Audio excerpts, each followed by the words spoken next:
दादा भगवान ना असीम जय जयकार हो। दादा भगवान ना असीम जय जयकार हो। दादा भगवान ना असीम जय जयकार हो। दादा भगवान ना असीम जय जयकार हो। दादा भगवान ना असीम जय जयकार हो। दादा भगवान ना असीम जय जयकार हो। दादा भगवान ना असीम जय जयकार हो। दादा भगवान ना असीम जय जयकार हो। दादा भगवान ना असीम जय जयकार हो। दादा भगवान ना असीम जय जयकार हो।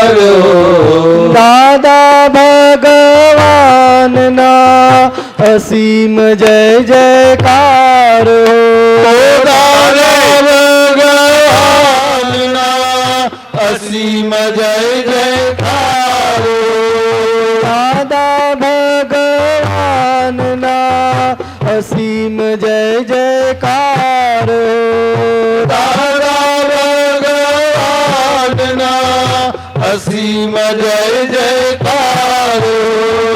दादा भगवान ना असीम जय जयकार हो। दादा भगवान ना असीम जय जयकार हो। दादा भगवान ना असीम जय जयकार हो। दादा भगवान ना असीम जय जयकार हो। जय सच्चिदानंद, जय सच्चिदानंद। जय सच्चिदानंद। तो उत्तम शाह आज आप आ गए हैं। सुनीता जी आई। ये आपकी दो आई है प्यारी, तीनों। तीसरी कहाँ है? हाँ वहाँ बैठी पीछे। गौतम जी गए ने? है गौतम जी है कहाँ है? हाँ, व्यवस्था में है। अच्छा अच्छा, व्यवस्था लग गई। फरवरी की तैयारी सब लोग आना आप लोग। हाँ चौक्कस जोर शोर से। तो श्रेणी 23 अनुभव ज्ञानवाणी की पुस्तक श्रेणी नंबर पुस्तक 23 है। उनके 3 सूत्र लेते हैं। दादा भगवान का असीम जय जयकार। ओम श्री दादा भगवान शरणम गच्छामि। सूत्र नंबर 281 करुणा वह मनुष्य जन्म की चरम सीमा है। पॉजिटिविटी की हिंदी में क्या बोलेंगे? सकारात्मकता की। आओ पुष्पाबेन, बैठो आगे। कुर्सी कुर्सी एक कुर्सी यहाँ यहाँ एक दो, मुझे दिखाई पड़े ऐसा।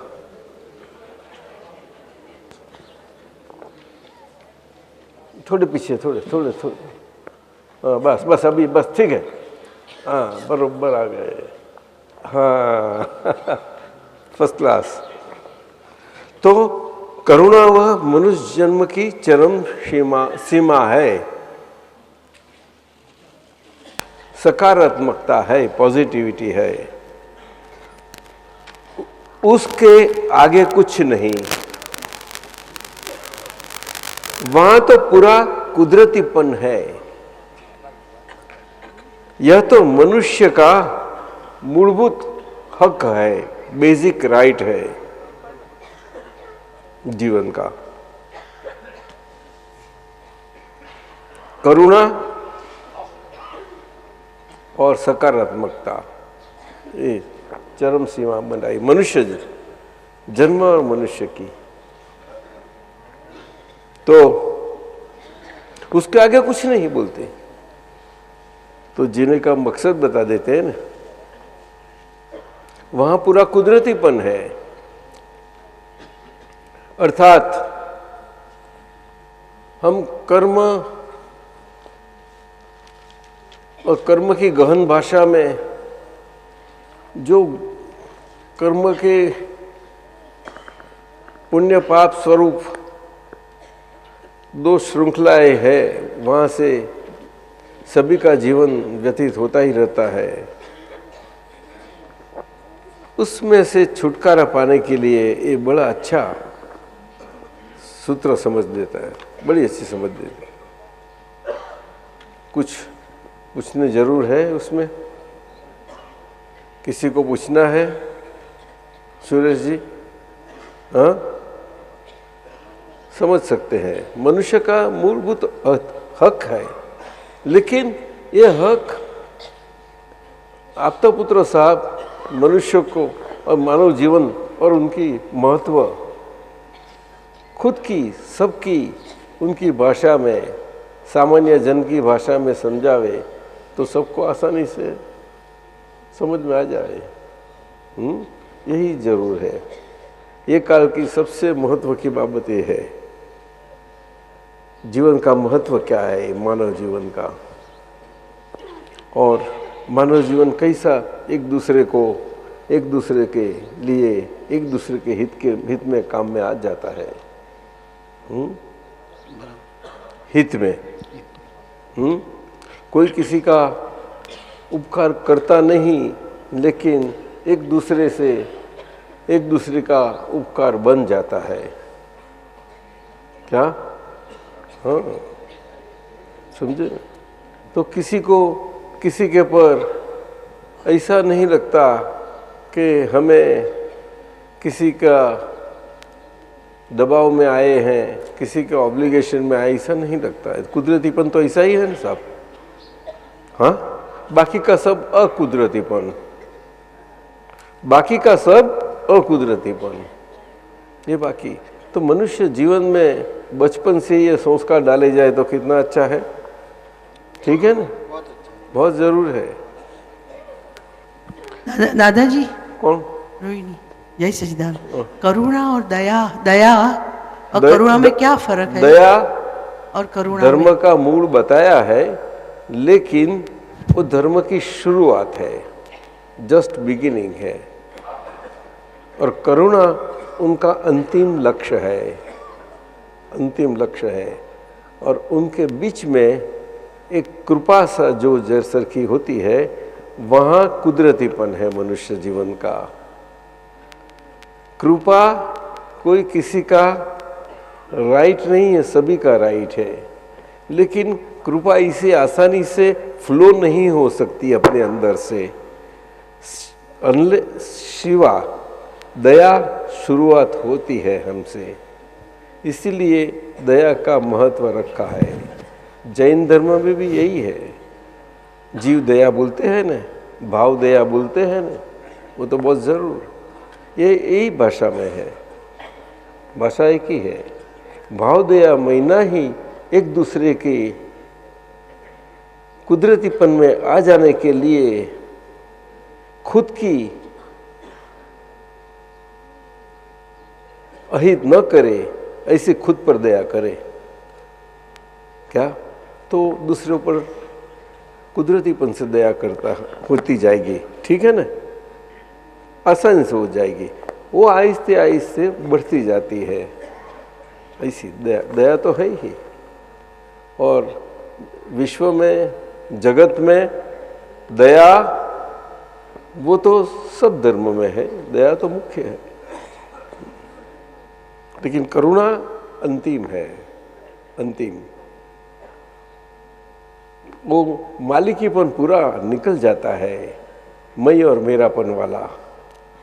जो देह शरीर मैं हूँ और ये शरीर मेरा है, ये मैं और मेरापन शरीर का निकल जाता है और जीवन चले जाता है। वहाँ मैं हूँ वो तो रहने ही वाला है, लेकिन कुदरतीपन से रहेगा। रहेगा साहब? नहीं, बिल्कुल, समझ गए? ये भी जरूर है। तो सही समझ में थोड़ी सी आ जावे तो शुरू में वो अंदर से अपनी तरफ से भी स्वच्छंद से रुकते, और मैं मेरापन तो होता ही रहेगा उनसे, क्योंकि छुटकारा तो पाया नहीं है, लेकिन उससे निकलने की कोशिश करता रहेगा वो। ये तो सारा क्रमिक मार्ग है और सारी ये रूढ़ी का, परंपरा का मार्ग तो चला ही आ रहा है, और ये तो सभी के लिए है। और सर्वसाधारण संदेशा यही होता है धर्म का, मानव सभी के लिए।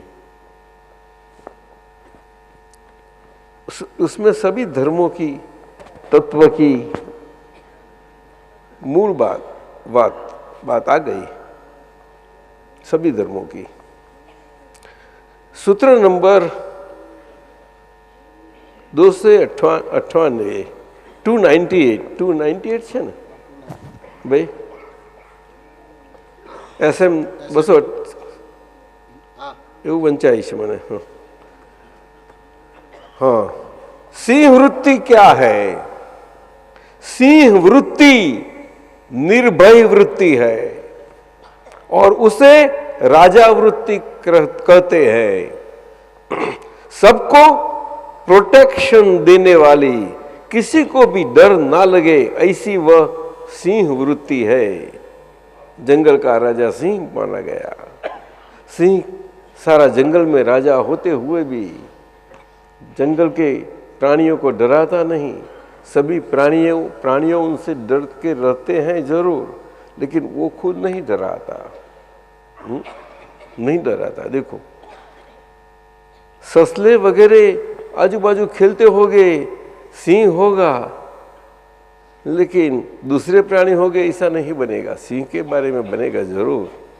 इसलिए सिंह वृत्ति का महत्व बहुत है। और मानव में, मनुष्यों में ये सिंह वृत्ति खास करके निर्भयता से बताई गई है, निर्भयता से। और वो सही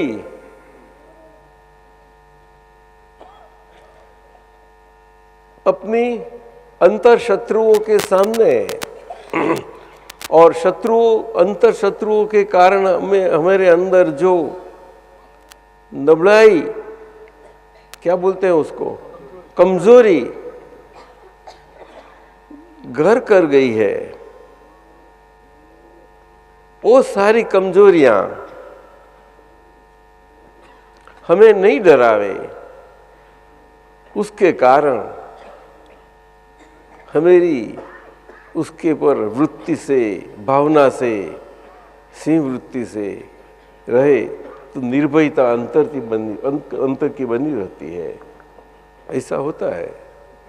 लेकिन वहाँ एक प्रकृति गुण सहायक होता है जरूर। तो प्रकृति गुण भारत में तो सभी को है।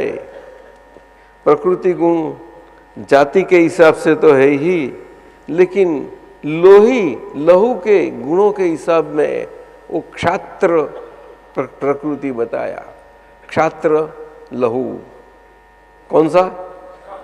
हाँ,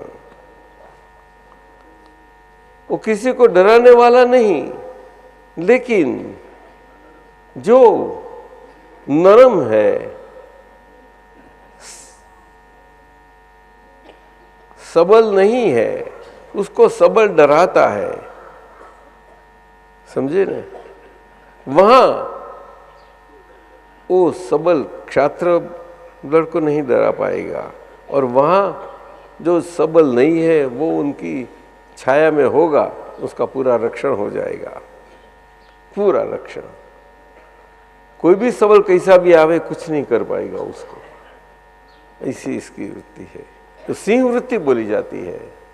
सिंह वृत्ति ये हमारे मैं और मेरापन के बाबत में, और मेरा जीवन मनुष्य जीवन कुदरतीपन से जो होता है वहाँ ये सारी समझ अच्छी ढंग से काम में आती है।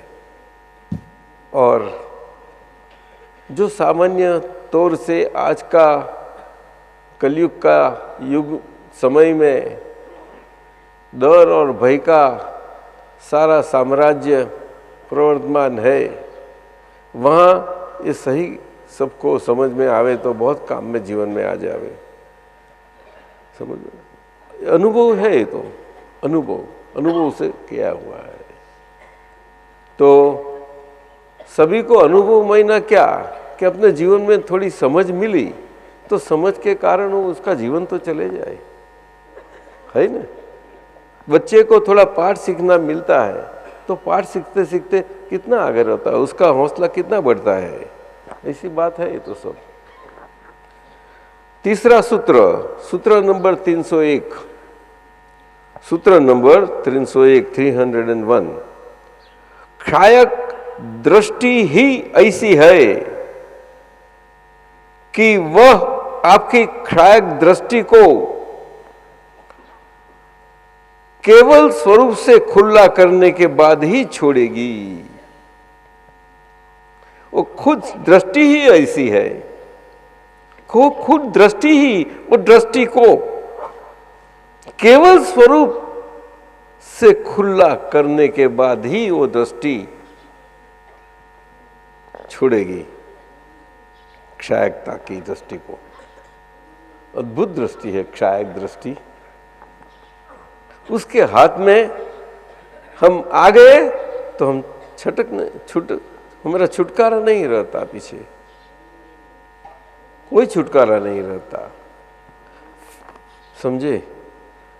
उनका मतलब ये नहीं हम स्वच्छंदी हो जाएंगे, लेकिन एक क्षायक दृष्टि का प्रभाव क्या है वो सही ढंग से समझ लेना है।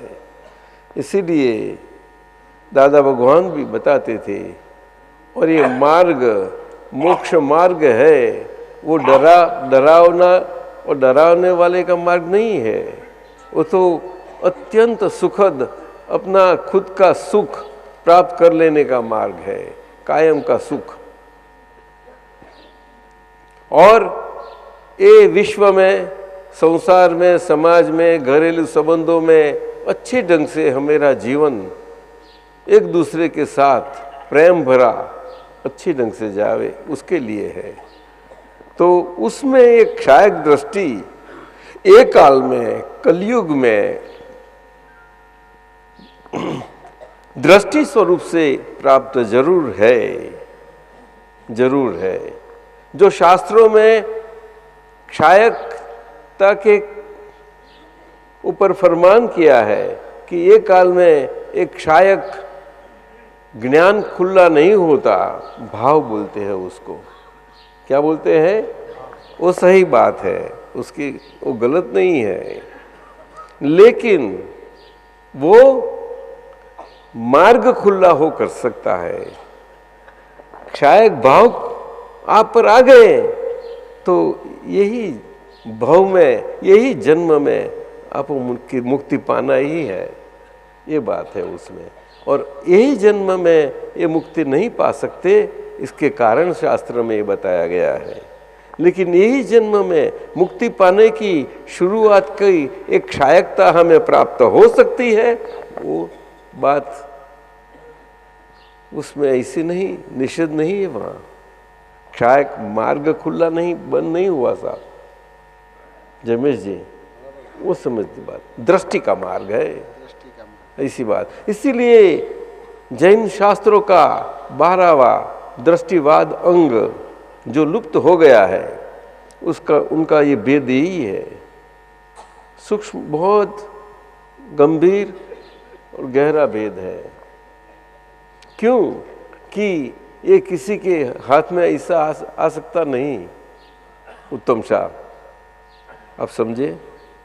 ये क्रिया का मार्ग नहीं है, ये कृपा का मार्ग है। ऐसा हाथ में आ जाए तो खलास, बात खलास नहीं। इसीलिए वो ज्ञानी की बस की ही बात रही।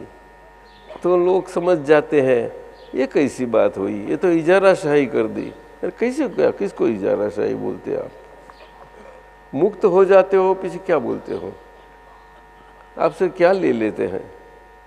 आप उनको क्या दे देते हैं? बोलो, ठीक है ना? सौदा में क्या हुआ, क्या बना? उत्तम सा बोलो ने। लेना देना कुछ हुआ नहीं। सीधी बात है, समझ में आती है। जीवन के हर एक पहलू में इतनी कठिनाई वाला ये समय है, उसमें निकलते हैं और इतनी आसान बात समझ में नहीं आती साहब। डॉक्टर साहब, ऐसी बात है। क्षायक, सूरज जी, क्षायक महीना पत्थर है, बेसाल्ट रॉक, उसके पर लकीर जोर से तीक्ष्ण हथियार से जोर से मशीन से तो डीप लकीर लग जाती है, पीछे मिटती नहीं। नहीं समझे? वो क्षायक बोलते हैं उसको, क्षायक बोलते हैं।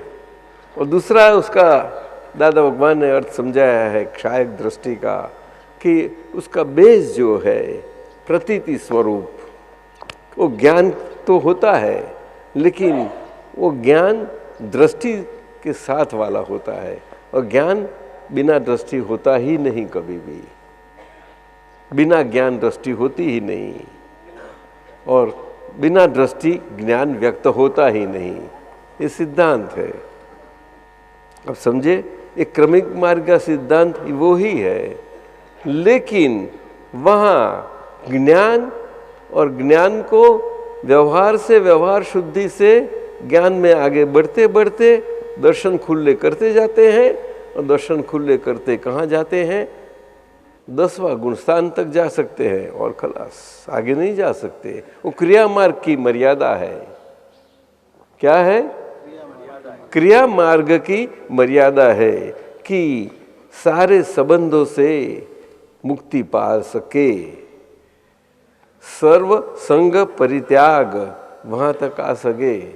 और उसके पीछे उसको ओवर स्टेप करके जाना है, क्षपक में जाना है। तो बिना सर्वसंग परित्याग क्षपक में नहीं जा पाएगा। तो क्रमिक मार्ग हो रहा, तो ऐसा उत्कृष्ट आचार्य कौन सा बन रहा? नहीं मिल सकता साहब, बहुत मुश्किल। एक गणधर ऐसी बात है। या तो क्षायक दृष्टि का प्रभाव है।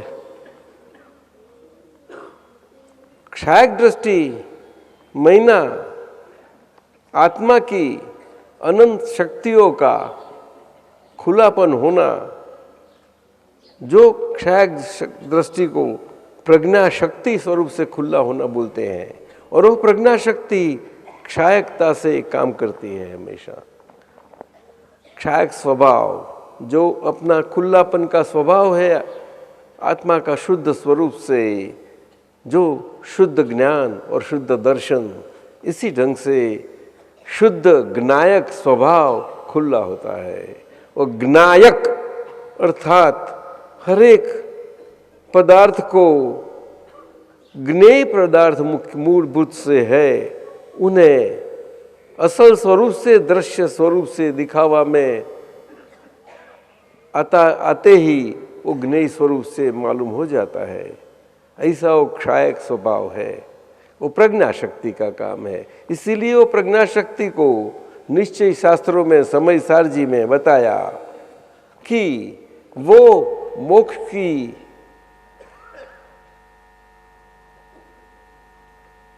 दूती है। दूती मोक्ष ले जाने वाली, मोस्ट सिंसियर, आपको मोक्ष लेके ही विदाई ले लेगी, खलास।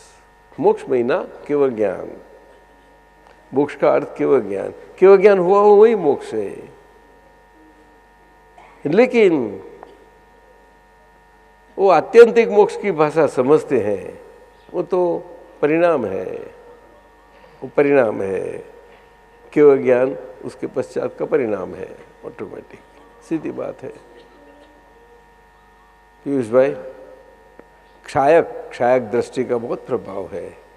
ये खाली शब्द नहीं है, ये शब्द का व्याख्यान का प्रभाव और सारी कहीं व्याख्यान ऐसा कुछ नहीं है उसमें। शास्त्र की एक भाषा नहीं, फिर भी थोड़ी शास्त्र की बात कर ली। एक काल में, कलयुग में, कलयुग की भाषा में एक क्षायक दृष्टि आप समझ में, आप इसी इस ढंग से है, समझ में आए बात है। तो उसको प्रतीति स्वरूप से बोलते हैं। प्रतीति महीना, निरंतर जो प्रतीति ज्ञान के आधार पर वो अनुभव लक्ष्य हो गया, लक्ष्य अनुभव प्रमाण का, आत्मज्ञान का, और वो लक्ष्य होते ही वो अनुभव स्वरूप तो कृपा से हुआ है, रह नहीं पाता, लेकिन लक्ष्य है, वो लक्ष्य के अनुसार वो प्रतीति खुली हो जाती है, वहाँ वो प्रज्ञा स्वरूप काम करती है। वो प्रतीति है, प्रतीति के निर्णय निश्चय से मैं केवल शुद्धात्मा हूँ, मन वचन काया से भिन्न, संपूर्ण जुदा ऐसा मैं शुद्ध आत्मा हूँ, समझा नहीं, ऐसे केवल शुद्ध आत्मा हूँ। ये प्रतीति शुरुआत और केवल तक वो काम करती रहती है, और उसमें सारा मन वाणी और काया का व्यवहार बाकी रहा। वो पूरा व्यवहार में से वो निपटाते निपटाते हम आगे बढ़ते जाते हैं आज्ञा धर्म से। वैसे वो प्रतीति लक्ष्य स्वरूप स्टेबल होती जाती है, और जितनी जितनी स्टेबिलिटी प्रतीति की हुई लक्ष्य के स्वरूप, उतना अनुभव का स्वाद आता जाता है।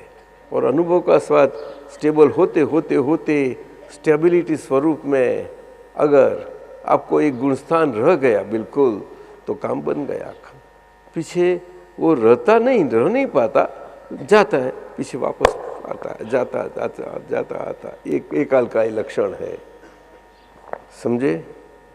अगर ये कंटिन्यूअस रहता है तो केवल ज्ञान बोलता है उसको, अविरत,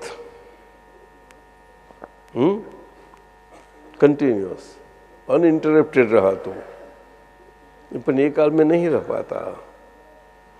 लेकिन वो तो उसको उपयोग आ ही जाता है कुदरतीपन से, उसको अनुभव बोलते हैं। इसलिए अनुभव दशा सतत होती है, कांस्टेंट रहती है। वो व्यवहार और निश्चय दोनों साथ वाली अनुभव दशा है। वो समझ में बड़ी मजे की बात है। उत्तम शाह, आपको क्या लगता है? जो बोलो ना।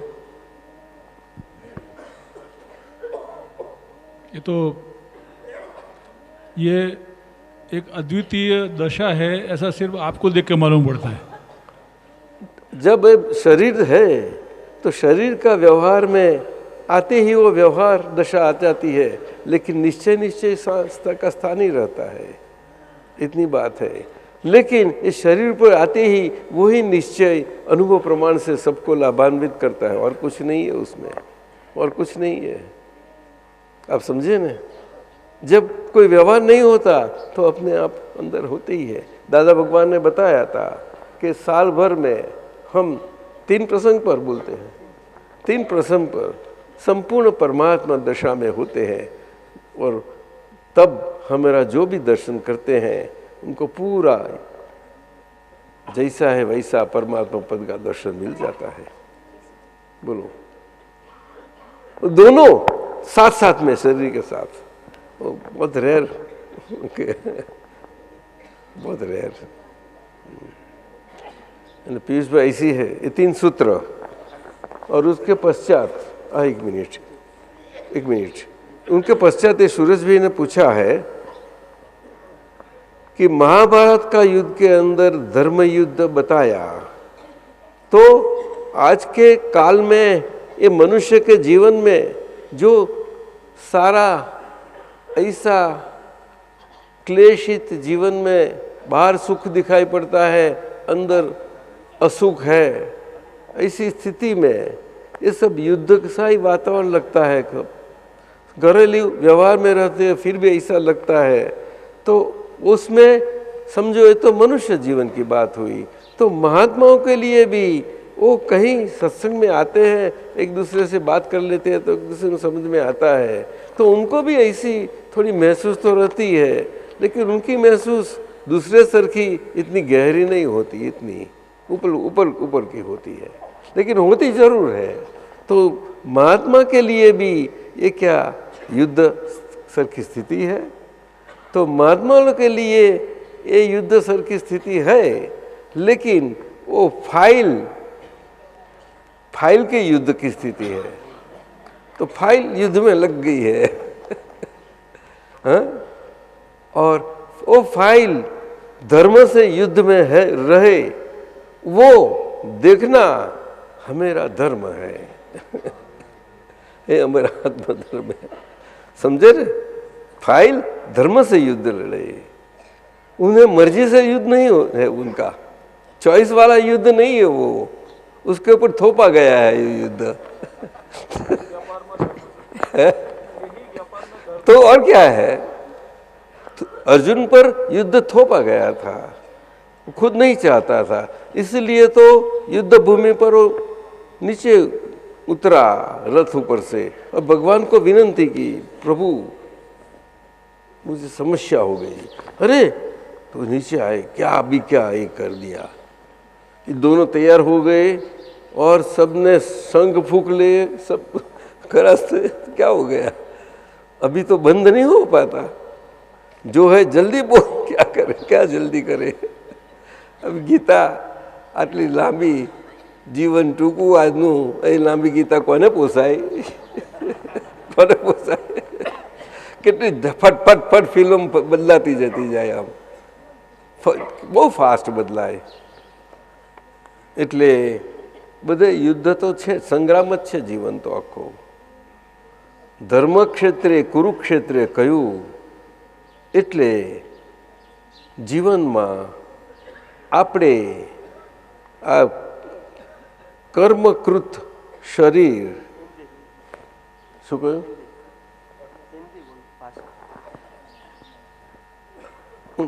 एक का पद बोलो, ऐसा करो, पीछे हम थोड़े गरमावा हो जावे।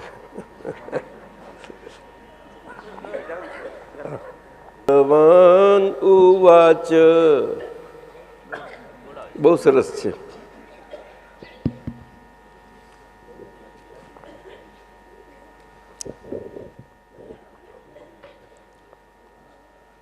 પહેલામાં પહેલી શ્રેણીમાં 16મું કેવું છે કે ભગવાન ઉવાચ, કૃષ્ણ ભગવાન ઉવાચ, મૂર્ત પ્રગટ પરમાત્મા,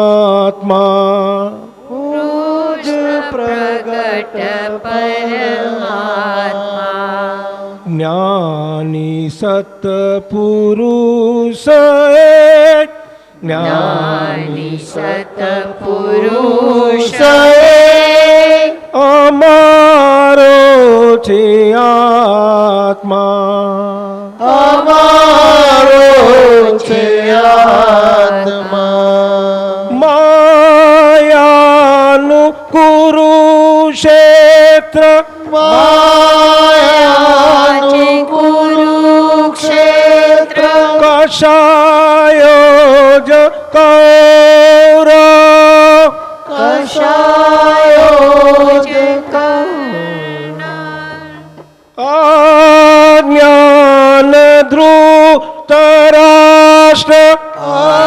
અજ્ઞાન ધૃતરાષ્ટ્ર, લેપિત નરકરૌરવ।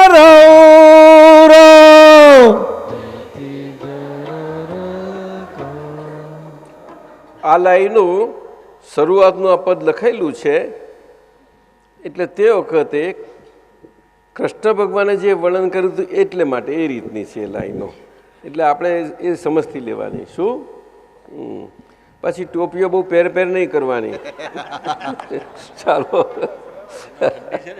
ચાલો શુદ્ધ આત્મા જે ફીરતા એ પહેરી લેવાની. કૃષ્ણ શુદ્ધ આત્મા શ્રી કૃષ્ણ શુદ્ધ ચિત્ત પાંડવ શુદ્ધ ચિત્ત પાંડવ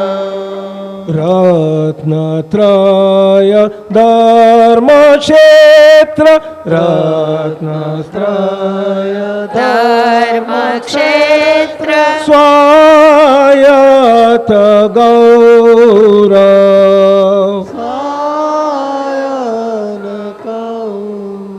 શુદ્ધાત્મા એ કૃષ્ણ ભગવાન, શુદ્ધ ચિત્ત એ પાંડવ, અંતરાત્મા દશા.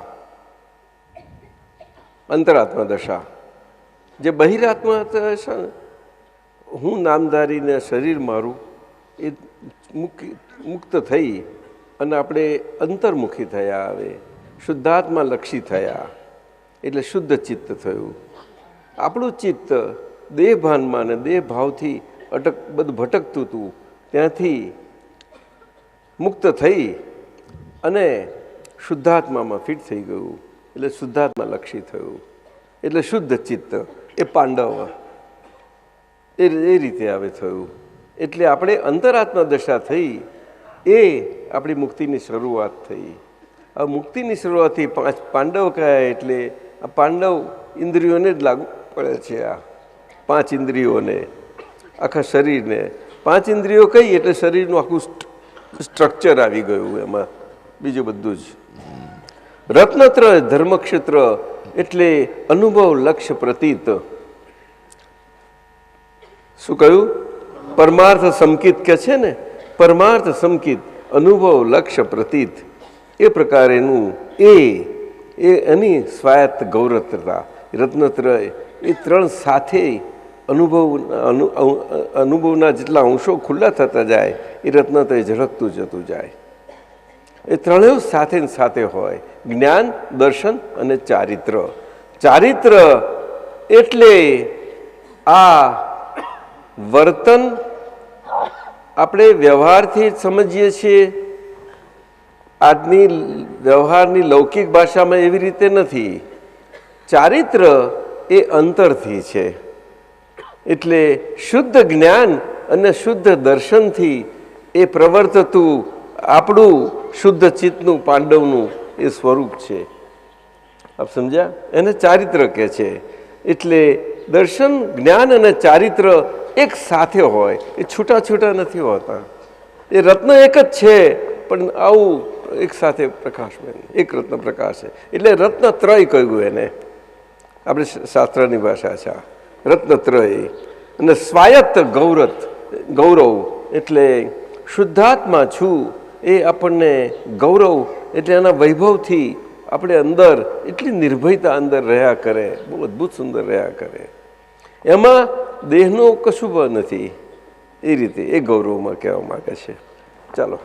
શુદ્ધ આત્મા શ્રી કૃષ્ણ શુદ્ધ આત્મા શ્રી કૃષ્ણ શુદ્ધ ચિત્ત પાંડવ શુદ્ધ ચિત્ત પાંડવ રત્નત્રય ધર્મ ક્ષેત્ર રત્નત્રય ધર્મક્ષેત્ર સ્વાયત ગૌરવ સ્વાયત ગૌરવ. એમને આપો જોવા માટે. યુધિષ્ઠિર ધર્મી યુધિષ્ઠિર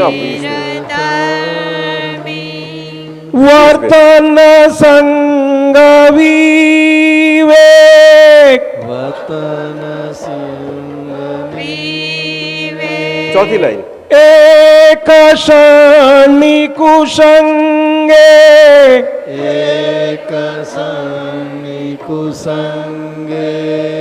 થયો કેવો અતિરેક થયો કેવો અતિરેક વ્યતિરેક ગુણમાં વ્યતિરેક ગુણમાં દુર્યોધન એકાકાર દુર્યોધન એકાકાર વ્યતિરેક ગુણમાં વ્યતિરેક ગુણમાં દુર્યોધન એકાકાર દુર્યોધન એકાકાર કપટ લાખા ગૃહે કપટ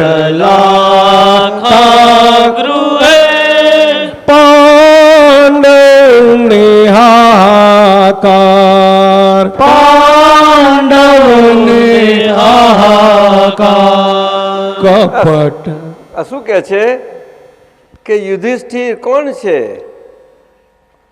કે આ આજ્ઞાને આધીન એવો સિન્સિયર, આજ્ઞાનો સિન્સિયર આ ધર્મક રાજા.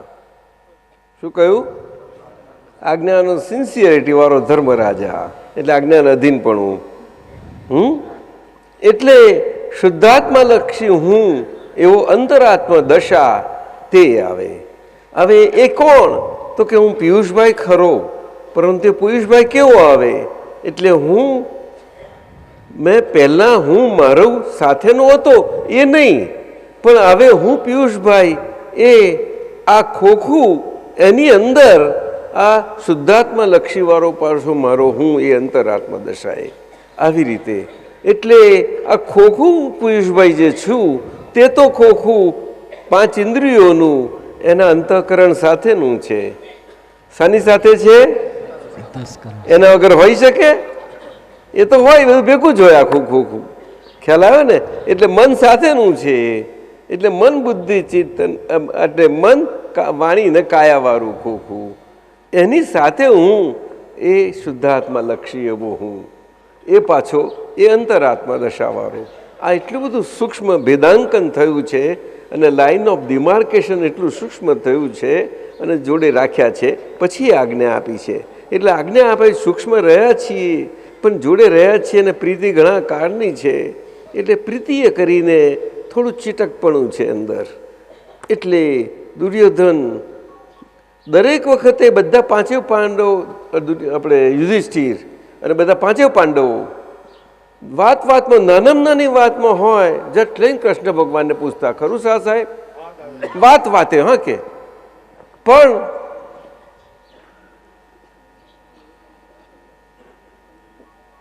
રાજ લોહી ખરું ને. એટલે કંઈક દ્યુત સ્વભા થઈ તારે ગડબડ થઈ ગઈ અને દૂત સભા થઈ ત્યારે કૃષ્ણ ભગવાનની સલાહ ના લીધી એટલી ચૂકી ગયા. આટલું જ થઈ ગયું. હા, એટલે આજ્ઞા ધર્મ છે નિશ્ચય ત્યાં થોડોક નબળો પડ્યો, ઢીલો જરા કાંધો તમારે થઈ ગયું. દાદા થોડા હશે હઠે તો આટલું થઈ જાય. થઈ જાવ આ વસ્તુ બને છે આપણે સમજ્યા? એટલે કપટ લાખા ગુરુ એટલે શું કે આપણા નિશ્ચયનું સ્થિરતા નહીં. એટલે નિશ્ચયને વારે વારે આવે હું શુદ્ધ આત્મા અને પિયુષ આજ્ઞાધીન એવા પિયુષભાઈ. તો આજ્ઞાધીન એવા પિયુષભાઈ છે તે કમ વોટ મે એ જે પિયુષભાઈને થવું હોય તે થાય ઇન ધ વ્યવસ્થિત whatever come what may in the વ્યવસ્થિત. સમજાયું ને? પરંતુ એ આજ્ઞાધીન છે, એનું જીવન આજ્ઞાધીન બને જશે. એમાં શ્વાસ વધવા ઘટવાનો એમાં મારે ક્યાં જોવાનું રહ્યું આવે? ખરું કે નહીં? એટલે તમે બહાર ધંધો નીકળો કરવા જાઓ, આ જાઓ, જોયો કે આ બહાર તોફાન થયું છે, આમ થયું તેમ થયું છે. અરે આ જઈને આવ્યો નહીં હોય, આ નહીં નથી હું જઈને આવ્યો. અરે ના જઈશ ભાઈ, હવે સવાર જવા દે ના હોય, આજનો દિવસ કે છે. અરે આ તરત જ આવ્યો. આવું તે થયું હોય અને ખરેખર તમે ઝડપાઈ જવાનો હોય પણ તમે સેફ પાછા આવી જાઓ. કારણ કે તમે અંદરથી નિશ્ચય તમારો બહુ સબળ છે. ખ્યાલ આવે છે ને? નિભાડામાં બિલાડીના બચ્ચા બચી જાય છે. આપણને આ ચમત્કાર દેખાય મોટું અગ્નિમાં નિવાડામાં બને છે. બહુ છે સાહેબ. આજ્ઞા આ ચમત્કાર નથી, આ નિશ્ચય એ બહુ મોટી વસ્તુ છે. એટલે આજ્ઞા પામ્યા પછી આજ્ઞાધારીનો નિર્ણય નિશ્ચયથી હું કેવળ શુદ્ધાત્મા છું, એ જ રીતે વ્યવહારમાં નિર્ણય નિશ્ચયથી આ આજ્ઞાધીનપણમાં હું છું. આવે એટલે વ્યવહારથી પણ છું, એટલે બે સાથે સાથે છે. આ વાત બની. પરંતુ વ્યતિરેક હવે ગુણ ના રહ્યો. આપણે સંયોગી સંબંધનો ગુણ રહ્યો. એટલે હું કહું કે આ તો પદમાં પ્રાસ પ્રમાણે આવે, પણ આપણે ટોપી આપણી બનાવી, આપણી પોતાની. એવું તો નહીં કે જોડામાં પેકિંગ મૂકીને નથી પહેરી લેતા આપણે. કરવું પડે છે ને. સોલ મૂકો કે ખરીદ દઈએ છે ને. શું કરીએ સર? એટલે વ્યતિરેક ગુણ આપણે ના હોય. આવે શું એક મુક્ત થઈ ગયા પછી ગુણનું વિભાજન થઈ ગયું કે આ મન વચન કયા પ્રકૃતિ સ્વરૂપ એના પ્રાકૃત ગુણોથી પ્રકૃતિ અને હું શુદ્ધાત્મા, મારા શુદ્ધાત્માના ગુણો સહિત હું શુદ્ધ આત્મા, આ બેનું વિભાજન છે આખું. ખ્યાલ આવે ને? એટલે અને ત્યાં નિશ્ચય એ બેના સાંધા પર કામ કરે છે. એટલે બોર્ડર વોર છે આખી. બોર્ડર વોર એટલે આને સંગ્રામ કહ્યું, ધર્મયુદ્ધ કહ્યું. આ શું કહ્યું? આજ્ઞાનું ધર્મયુદ્ધ કહ્યું આને. સમજાયું ને? એટલે કે આ પિયુષભાઈ એ આપણે ચોઈસથી આપણે બર્થ નથી લીધો, પણ બર્થ થયો છે. રાઈટ કે નહીં? ચોઈસ તો આગળ હતો, પણ આજે ક્યાં છે? બર્થ થઈ ગયો. એટલે યુદ્ધમાં તો દકલી ગયા કે નહીં? પતી ગયું. એટલે હારી પડ્યું છે યુદ્ધ. શું કરશો હવે? કરશો શું? અર્જુન પછી બધી રીતે ધકેલી ગયા પછી તે વખત ક્યાંક મન નથી લડવું, કેમ બોલી શકાય એનાથી? એ અધર્મ છે એનું. એ અધર્મને પ્રોત્સાહન આપી રહ્યો છે. તો સમજાયું ને? હા, સામાન્ય જન સમાજના જીવનથી જે બધું જાય એ બધું અધર્મ કહેવાય. સામાન્ય જન સિવાય એના સુખાદારીના વિરુદ્ધમાં કોઈ ના જઈ શકે. એ તો આજે પણ આપણે જાણીએ છીએ સમાજમાં. નથી જાણતા? ખ્યાલ આવે ને? આવી વાત છે આ. એટલે ધર્મ અને અધર્મની ભાષા એવી રીતે છે રિલેટિવ, પરંતુ ત્યાં આગળ ફરજિયાતપણામાં બે રીતે છે. કૃષ્ણ ભગવાને અધર્મને વખોડ્યો નથી. શું કહ્યું? એમને વખોડ્યું નથી અધર્મને, પરંતુ અધર્મને અધર્મ સ્વરૂપે જાણ્યો છે. એમને ભાઈ અધર્મ છે એટલું કરતું, અધર્મ છે. તારાથી બની શકે એટલું તારાથી શક્તિ જો એકઠી કરીને પણ તું એનાથી દૂર રહે. બસ હોઈ શકે અંદર બધું બને, પણ દૂર રહે તું, એમ કે છે. શું? અને ધર્મ જે બધાને સહાયકારી હોય અને ઉપકારી હોય ને દરેકના હિતમાં હોય તો પછી એને એન્કરેજ કરો. બરોબર ને? એટલે કૃષ્ણ ભગવાનની ભાષા વ્યવસ્થિત છે, પરંતુ ગીતા તો ગીતાની રીતે શું કરે તે વખતના કાળમાં. ચાલો બોલી નાખો આખું.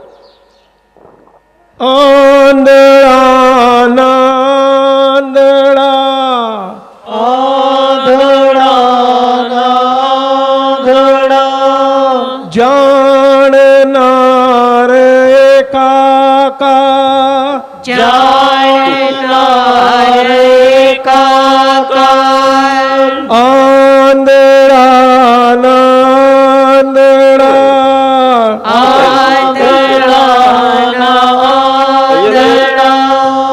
જાણનાર કાકા, જાણનાર કાકા, બેજવેણ ક્ષેત્રાકાર, બેજવેણ ક્ષેત્રાકાર, સર્વનાશ મંડા, સર્વનાશ મંડળ બેજવેણ ક્ષેત્રાકાર બેજવેણ ક્ષેત્રાકાર સર્વનાશ મંડળ સર્વનાશ મંડળ જાગૃત જ્ઞાનીની જાગૃત જ્ઞાનીની થાય ઘણી કસોટી થાય ઘણી કસોટી જાગૃત જ્ઞાનીની જાગૃત જ્ઞાનીની થાય ઘણી કસોટી થાય ઘણી કસોટી અનાચારી ઉપેક્ષા અનાચારે ઉપેક્ષા ભીષ્મ બાણે સૈયાદી ભીષ્મ બાણે સૈયાદી અનાચારી ઉપેક્ષા અનાચારે ઉપેક્ષા ભીષ્મ બાણે સૈયાદી દીપવાણી સૈયા સિદ્ધાંત હણાય ત્યાં ના બોલવાનો ડબલ ગુણો ના થાય. અનાચારે ઉપેક્ષા. દ્રૌપદીના ચીર હરાય અને જોયા કરીએ ના ચાલે. ભીષ્મ પિતામાં હાજર છો, દ્રોણ ગુરુ આચાર્ય, શું વાત કરો છો તમે? બધાની હાજરી.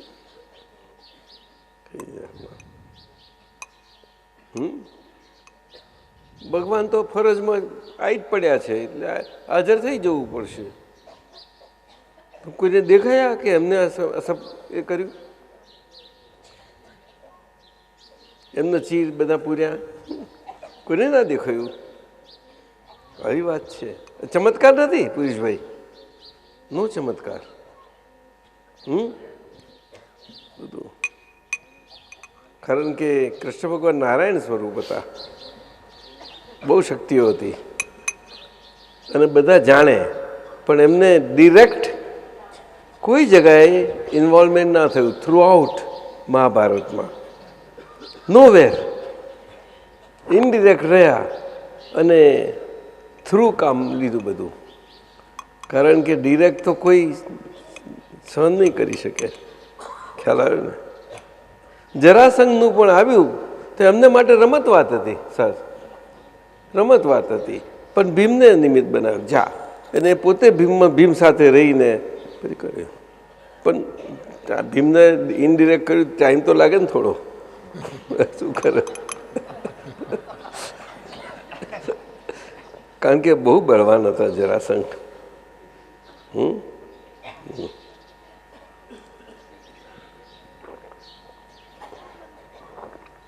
અને કૃષ્ણ ભગવાન એમને બહુ માને હતા, પણ એમને જોયું કે માનવ જાતના શત્રુ તરીકે શું કામ કરો છો? પણ એમ એક પાછા બધાને કહેતા કે માનવના શત્રુ નથી, એ તો એને એમનો અહંકાર જ એવો છે કે બધા પર રાજ કરવું છે, બસ આટલું જ, બીજું કાંઈ જ નથી. એટલા માટે બીજું કાંઈ નહીં. અને આ કુમરા રાજાઓને પૂરી રાખ્યા છે. એક રાજા ખૂટે છે, એના માટે રાહ જોઈને બેઠા છે. અને કૃષ્ણ ભગવાનની ઉપર નજર હતી કે એના જેવો મળી જાય તો કામ થઈ જાય. કે મારું યજ્ઞ પૂરો થઈ જાય ને કામ થઈ ગયો. એ હાથમાં તો બધું થઈ જાય ને પછી કુદરતની આ જોવા જેવું છે ને. આ તો કુદરતનું તો 100માં એ જ આવે છે ને, 99નો ધક્કો કે છે ને. આપ સમજ્યા?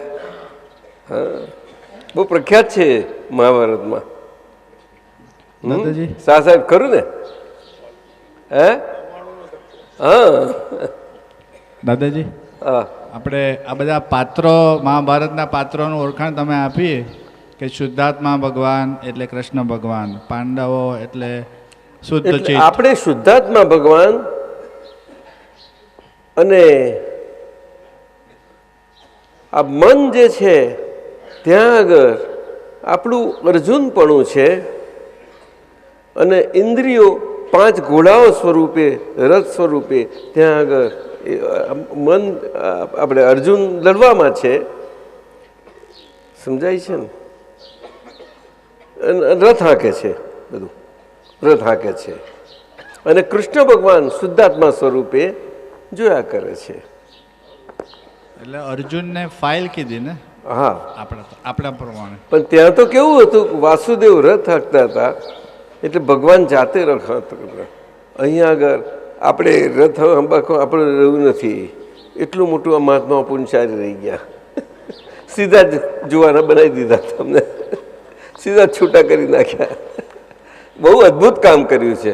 ચાલો, જય સચ્ચિદાનંદ મંત્ર બોલાવો, બસ થઈ જશે. દાદાજી આમાં કૌરવોને કયું પાત્ર આપણામાં હે? કૌરવો જે છે પાંડવોની તમે કીધું, કૌરવોને શું કહેવાનું હવે? આપણી અંદર આ ગમતું ના ગમતું આપણું બધું, આપણી નેગેટિવિટી બધી કૌરવો કહેવાય. આપણે પાછું અંદર પૂરી લાયેલા ને એને ગમતું માનેલું, એવું ના ગમતા ગમતું માનેલું, આવી રીતે આવ્યું. ગમતા બે બાજુનું છે. દ્વેષમાં રાગનું બીજ પડે, રાગમાં દ્વેષનું પડે, એનો નિયમ છે. આ શરીર બંધારણ આવી રીતે જ થાય છે અને ઇલેક્ટ્રિસિટી પોઝિટિવ નેગેટિવિટી જે છે તે આ જ રીતે છે હંમેશા, અને એનો સ્પાર્ક થાય છે. પોઝિટિવ અને નેગેટિવ બે ભાર આવું રીતે છે. તો જે શરીર, આ શરીર એટલે એનર્જી જ છે, બીજું કશું જ નથી. ચાલો,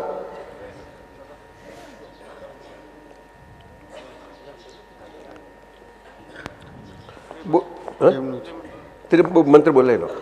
નમો વિતરાગાય, નમો વિતરાગાય, નમો અરિહંતાણમ, નમો અરિહંતાણમ, નમો સિદ્ધાણમ, નમો સિદ્ધાણમ, નમો આયરિયાણમ, નમો આયરિયાણમ, નમો વજ્જાયાણમ, નમો વજ્જાયાણમ, નમો લોય સવ સાહુણમ, નમો લોય સવ સાહુણમ, એસો પંચન મુક્કારો, એસો પંચણ મુકારો, સવ પાવપણાસણો, સવ પાવપણાસણો, મંગલાણમ ચ સવ્વેસિં, મંગલાણમ ચ સવ્વેસિં, પડમમ હવૈ મંગલમ, પરમં હવૈ મંગલમ. ઓમ નમો ભગવતે વાસુદેવાય, ઓમ નમો ભગવતે વાસુદેવાય, ઓમ નમઃ શિવાય, ઓમ નમઃ શિવાય. જય સચ્ચિદાનંદ. जय सच्चिदानंद. 2 साल के बच्चे कहाँ गए? खड़े हो जाओ. 2 साल के बच्चे, हाँ देखो 2 साल के बच्चे खड़े हो गए. अलवर से 2 साल है, इतने जल्दी चलने सीख गए. अलवर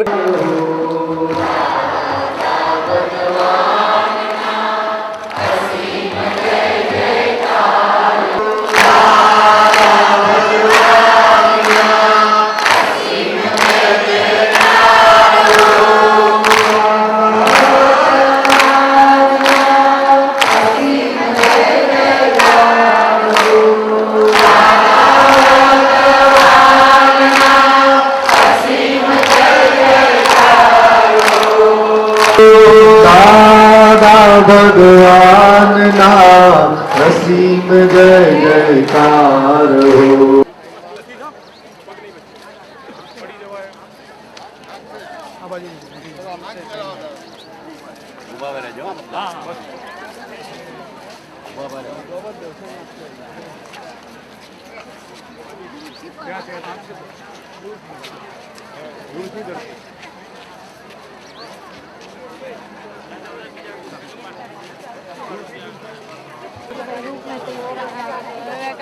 गया ना भाग के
આજે જંગલનું માર્ગ શક્તિમાં સારામાં સારો માર્ગ